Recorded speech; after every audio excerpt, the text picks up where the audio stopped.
بسم اللہ الرحمن الرحیم الحمد للہ رب العالمین والعاقبۃ للمتقین والصلاۃ والسلام علی رسولہ الامین اما بعد۔ کتاب و سنت میں عید میلاد النبی کی اصل نہیں ملتی۔ اس کی ابتدا 4 صدی میں ہوئی۔ یہ سب سے پہلے مصر میں فاطمی شیعوں نے منائی۔ الخطط مقریزی کی جلد 1 صفحہ 490 ہے۔ اپنے نبی کے میلاد کو منانے والی بدعت اولاً عیسائیوں میں شروع ہوئی، پھر مسلمانوں میں بھی در آئی۔ مروجہ عید میلاد النبی صلی اللہ علیہ وسلم عید میلاد عیسیٰ کے مشابہ ہے اور بدعت سیئہ ہے، جبکہ کفار کی مشابہت اور ان کی رسومات پر عمل کرنے سے منع کیا گیا ہے۔ خیر القرون کے تینوں زمانوں میں اس کا وجود نہیں ملتا، یہ بات کی ایجاد ہے۔ مفتی احمد یار خان نعیمی بریلوی صاحب نقل کرتے ہیں، لم یفعلہ احد من القرون الثلاثۃ انما حدث بعدہ۔ عید میلاد قرون ثلاثہ میں کسی نے نہ کیا بلکہ بعد میں ایجاد ہوا۔ جال حق جلد 1 صفحہ 236 ہے۔ جناب غلام رسول سعیدی بریلوی صاحب لکھتے ہیں، سلف صالحین یعنی صحابہ اور تابعین نے محافل میلاد نہیں منعقد کی وجہ ہے۔ شرح صحیح مسلم جلد 3 صفحہ 179 ہے۔ جناب عبدالسمیع رام پوری بریلوی صاحب لکھتے ہیں، یہ سامان فرحت و سرور اور وہ بھی مخصوص مہینے ربیع الاول کے ساتھ، اور اس میں خاص وہی 12واں دن میلاد شریف کا معین کرنا بعد میں ہوا، یعنی 6 صدی کے آخر میں۔ انوار ساتیہ 159۔ علامہ ابن رجب رحمہ اللہ تعالی فرماتے، اما متفق سلف علی ترکی فلا یجوز العمل به لانه ما ترکوه الا علی علم انه لا يعمل به۔ جس کام کے چھوڑنے پر سلف کا اتفاق ہو اسے کرنا جائز نہیں، انہیں یہ علم تھا کہ یہ قابل عمل نہیں، اس لیے اسے چھوڑا۔ فضل و علم سلف صفحہ 31 ہے۔ معلوم ہوا کہ جو صحابہ نے نبی کریم صلی اللہ علیہ وسلم کا، تابعین نے، تبع تابعین، ائمہ دین نے، ائمہ اہل سنت نے نبی پاک صلی اللہ علیہ وسلم کا عید میلاد نہیں منایا، اس وجہ سے نہیں منایا کہ شرعاً اس کا کوئی ثبوت نہیں۔ ابن تیمیہ رحمۃ اللہ علیہ کے بقول بدعت کی نشانی یہ ہے کہ اس پر عمل کرنے کو متشابہات بھی ہی طور دلیل لائے جاتے ہیں۔ شیخ کی یہ بات کسی نباز کی سی بات معلوم ہوتی ہے، اس لیے بعض لوگ عید میلاد النبی کے ثبوت پر کوئی دلائل رکھتے ہیں۔ پہلی دلیل اللہ تعالیٰ کا فرمان، قل بفضل اللہ وبرحمتہ فبذلک فلیفرحوا، سورۃ یونس 58۔ کہہ دیجیے اللہ کے فضل و رحمت کی بنا پہ خوش ہو جائیں۔ اس کا ایک ترجمہ یہ کیا گیا ہے، اللہ تعالیٰ کے فضل اور اس کی رحمت پر خوشی مناؤ۔ لغت عرب مگر اس ترجمہ کا ساتھ نہیں دیتی۔ فرحہ کا معنی خوش ہونا یا خوشی محسوس کرنا ہوتا ہے، نہ کہ خوشی منانا۔ جیسے اللہ تعالیٰ کا فرمان ہے، فرح المخلفون، سورۃ توبہ صفحہ 81۔ غزوہ تبوک سے پیچھے رہ جانے والے منافقین خوش ہوئے۔ کیا کوئی کہہ سکتا ہے کہ انہوں نے جشن منایا تھا؟ صحیح بخاری حدیث نمبر 1915 میں ہے کہ جب سورۃ بقرہ کی آیت نمبر 187 نازل ہوئی، فارحوا بہا فرحا شدیدا، اس پر صحابہ بہت خوش ہوئے۔ کیا اس کا یہ معنی ہو سکتا ہے کہ صحابہ نے جشن منایا؟ یعنی عید نزول آیت۔ اسلام میں صرف 2 عیدیں ہیں۔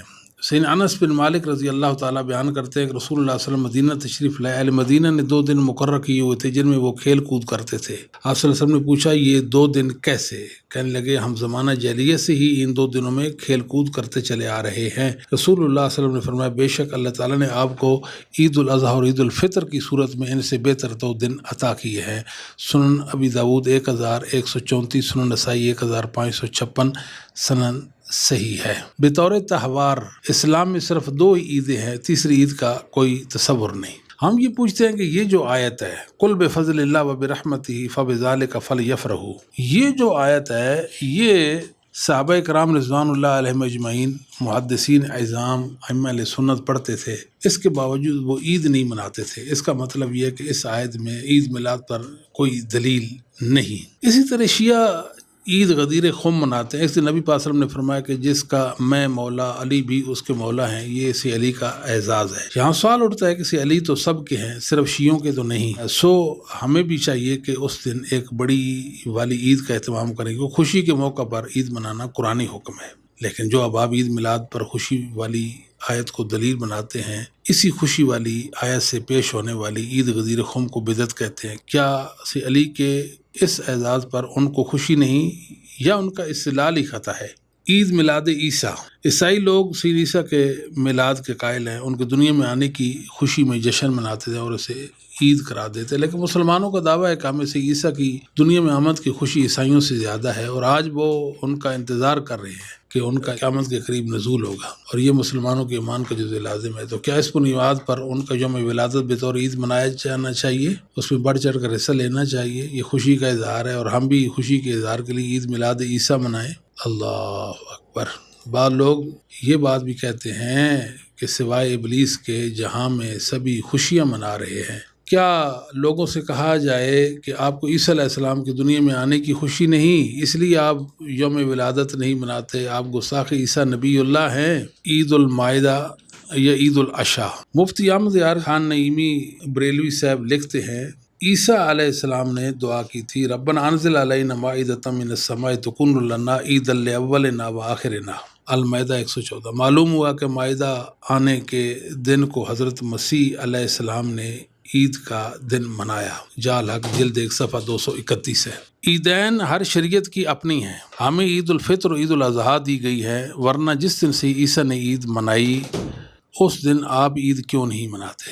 کیا سید عیسیٰ کی خوشی میں شریک نہیں آپ؟ اگر شریک ہیں اور یقیناً ہیں تو اس کار خیر سے پیچھے رہ جانے کا کیا جواز ہے؟ عید الام، اہل یورپ مدر ڈے مناتے ہیں، ان کا کہنا ہے کہ ایک دن ماں جیسی انمول نعمت کے نام ہونا چاہیے، حالانکہ ہمارے معاشرے میں ماں کو جو تقدس اور احترام حاصل ہے، اہل یورپ کے ہاں تو اس کو عشر عشیر بھی نہیں۔ تو ہم لوگ ماں کے نام سے عید کیوں نہیں منا لیتے؟ ماں سے محبت نہیں، یا ماں کو اللہ کی نعمت نہیں سمجھتے؟ آخر میں عرض ہے کہ کسی روز وقت نکال کر ان اشیاء کی فہرست بھی پیش کر دیں جنہیں آپ خدا کی نعمت جانتے ہیں، اور ان کی عیدوں کا شیڈول بھی سامنے لائیں، تاکہ آپ کے دعویٰ کسی دینی کامیابی کے دن کو خوشی کا دن منانا جائز ہے، نیز یہ دعویٰ جس دن اللہ تعالیٰ کی خاص رحمت کا نزول ہو اس دن کو عید منانا جائز ہے، پر آپ کا عمل ہو جائے۔ گستاخی معاف، مگر سوال یہ ہے عید میلاد کا ذکر فقہ حنفی میں کیوں نہیں ملتا؟ شیخ الاسلام ابن تیمیہ رحمۃ اللہ علیہ فرماتے ہیں، شریعت کی مقرر کردہ عیدوں کے علاوہ دوسری عیدیں، مثلا ربیع الاول میں عید میلاد، رجب کی بعض راتیں، 18 ذوالحجہ، رجب کا پہلا جمعہ یا 8 شوال کی عید جیسے جاہل لوگ عید الابرار کا نام دیتے ہیں، اس لیے بدعت ہے کہ سلف نے انہیں منایا اور نہ انہیں مستحب سمجھا۔ الفتاویٰ الکبریٰ جلد 4 صفحہ 414، مجموع الفتاویٰ جلد 25 صفحہ 298۔ ایک اور دلیل پیش کی جاتی ہے، سیدنا معاویہ بن ابی سفیان رضی اللہ تعالی عنہما بیان کرتے ہیں، نبی پاک صلی اللہ علیہ وسلم صحابہ کے حلقہ میں تشریف لائے اور فرمایا کیسے بیٹھے ہیں؟ صحابہ نے عرض کی اللہ سے دعا کر رہے ہیں اور اس کی تعریف کر رہے ہیں، اس نے ہمیں ہدایت دی اور آپ کی صورت ہم پر احسان کیا۔ نبی کریم صلی اللہ علیہ وسلم نے فرمایا اللہ کی قسم کیا صرف اسی مقصد کے لیے بیٹھے ہیں؟ عرض کیا اللہ کی قسم صرف اسی مقصد کے لیے بیٹھے ہیں۔ فرمایا میں نے یہ قسم کسی بدگمانی کی وجہ سے نہیں لی، بلکہ وجہ یہ ہے کہ ابھی جبرائیل میرے پاس آئے تھے اور انہوں نے مجھے بتایا ہے کہ اللہ تعالیٰ فرشتوں کے سامنے آپ پر فخر کرتا ہے۔ مسلم احمد جلد 4 صفحہ 92، سنن نسائی 4528، سنن ترمذی 3379، سنن حسن ہے۔ اس حدیث سے مروجہ عید میلاد کے جواز پر استدلال درست نہیں۔ کسی سکہ امام نے اس حدیث سے یہ مسئلہ ثابت نہیں کہ اس حدیث سے صرف اتنا ثابت ہوتا ہے کہ صحابہ کا وہ حلقہ اللہ تعالیٰ کے احسانات پر اس کی تعریف کر رہا تھا اور دعا کر رہا تھا، نہ کہ نبی پاک صلی اللہ علیہ وسلم کی یوم ولادت پر جشن عید منا رہا تھا۔ اس پر سواگا یہ کہ متعدد علماء نے جشن کو بدعت مذمومہ قرار دیا ہے، مطلب یہ کہ عید میلاد عہد صحابہ میں نہیں تھی۔ ایک اور دلیل بھی پیش کی جاتی ہے، عروہ بن زبیر رحمہ اللہ تابعی کا یہ بیان ہے کہ سویبہ ابو لہب کی لونڈی تھی، اس نے ابو لہب سے پوچھا کہ تو نے کیا پایا ہے؟ ابو لہب بولا کہ تمہارے بعد میں نے کوئی راحت نہیں پائی ما سوائے اس کے کہ سویبہ کو آزاد کرنے کی وجہ سے انگوٹھے اور انگوش شہادت کے درمیان گڑھے سے پلایا جاتا ہوں۔ صحیح بخاری معلقاً جلد 2 صفحہ 764 ہے، حدیث نمبر 5101، نصب آیا جلد 3 صفحہ 168 ہے۔ اس کا جواب یہ ہے کہ عروہ بن زبیر کا مرسل قول ہے، لہذا ضعیف اور ناقابل استدلال ہے۔ حیرانی ہے کہ جو لوگ عقائد میں خبر واحد کو حجت نہیں مانتے وہ تابعی کے ضعیف قول سے استدلال لے رہے ہیں۔ دوسرا جواب یہ ہے کہ کافر کے بعد ذیل خانہ کے خواب کا اعتبار نہیں کیا جا سکتا۔ تیسری بات یہ ہے کہ یہ خواب نص قرآنی کے خلاف ہے۔ اللہ تعالیٰ کا فرمان ہے تبت یدا ابی لہب وتب ما اغنی عنہ مالہ وما کسب، اللہب 1 تا 2۔ ابو لہب کے دونوں ہاتھ ہلاک ہو گئے اور خود بھی ہلاک ہو گیا، اسے اس کے مال اور اعمال نے کچھ فائدہ نہ دیا۔ نیز اللہ تعالیٰ کا فرمان ہے وَقَدِمْنَا إِلَىٰ مَا عَمِلُوا مِنْ عَمَلٍ فَجَعَلْنَاهُ هَبَاءً مَنْثُورًا، الفرقان 23۔ ہم ان کے اعمال کا جائزہ لیں گے اور انہیں اڑتا ہوا غبار بنا دیں گے۔ نمبر 5، یہ ثابت نہیں کہ اس نے اپنی لونڈی سویبہ کو اس وجہ سے آزاد کیا تھا کہ اس نے ابو لہب کو نبی پاک صلی اللہ علیہ وسلم کی ولادت باسعادت کی خوشی سنائی تھی، لہٰذا بعض لوگوں کا یہ کہنا کہ اس نے خوشخبری سنائی اور اس نے خوشی میں اسے آزاد کر دیا، یہ بالکل بے ثبوت بات ہے۔ ایک اور روایت پیش کی جاتی ہے کہ ایک یہودی نے سیدنا عمر رضی اللہ تعالیٰ سے کہا تھا کہ اگر الیوم اکملت لکم دینکم والی جو آیت کریمہ اگر ہمارے دین میں نازل ہوتی ہم اس کو عید مناتے۔ اس سے ہم کہتے ہیں کہ کیسے استدلال پکڑا جا سکتا ہے۔ یہ آیت کریمہ عبداللہ بن عباس نے پڑھی تو ان کے پاس ایک یہودی بیٹھا تھا، وہ کہنے لگا کہ اگر یہ آیت ہمارے دین میں نازل ہوتی ہم اس کے یوم نزول کو یوم عید مناتے۔ عبداللہ بن عباس نے فرمایا انہا نزلت فی یوم عیدین فی یوم جمعۃ و یوم عرفہ، یہ تو نازل ہی اسی دن ہوئی جس دن دو عیدیں یوم عرفہ اور یوم جمعہ اکٹھی تھیں۔ سنن نسائی 3044 سند صحیح ہے۔ اس واقعہ سے عید میلاد کا استدلال اصحاب رسول اور ائمہ سنت پر حرف گیری ہے۔ یہود کی مراد یہ تھی کہ ہمیں اس دن خوشی ہوتی، اور جلیل القدر صحابی نے جواب دیا کہ خوشی تو ہے، یہ آیت نازل بھی اس دن ہوئی جس دن دو عیدیں یعنی دو خوشیاں اکٹھی تھیں۔ ویسے سی عمر رضی اللہ تعالیٰ اس دن کو تکمیل دین کے نام سے خاص کیوں نہیں کیا؟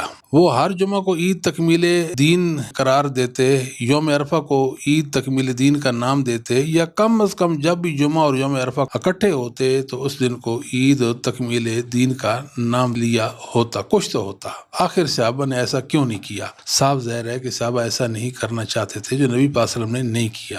ان کی ایسی خوشی کا وجود نہیں جو تعلیمات محمدیہ میں شامل نہ ہو۔ اس واقعہ سے عید میلاد کا استدلال سوال گندم جوار چنا کی قبیل سے ہے۔ ولی حیرت کہ جو لوگ بستیوں میں جمعہ کے قائل ہی نہیں، ان کے نزدیک جمعہ کو عید کہہ کر عید میلاد کا استدلال کیوں کر درست ہو سکتا ہے؟ مطلب جمعہ عید تو ہے مگر صرف شہر والوں کے لیے، بستی والوں کے لیے تو وہ ایک عام دن ہے، اس دن بھی نماز ظہر ادا کریں گے، یا اس کا مطلب یہ ہو سکتا ہے کہ جمعہ سرے سے ہی عید نہیں، شہریوں کے لیے بھی نہیں، جمعہ صرف ہو خانہ پوری کا نام، ورنہ انہیں احتیاطی ظہر نہ کہتے۔ پھر عید میلاد شیعوں سے مستعار لی ہے۔ کبھی سوچئے تو کہیں ایسا تو نہیں کہ شیعہ فہم دین میں صحابہ تابعین محدثین سے بڑھ گئے ہیں؟ کچھ نہ سمجھے خدا کرے کوئی۔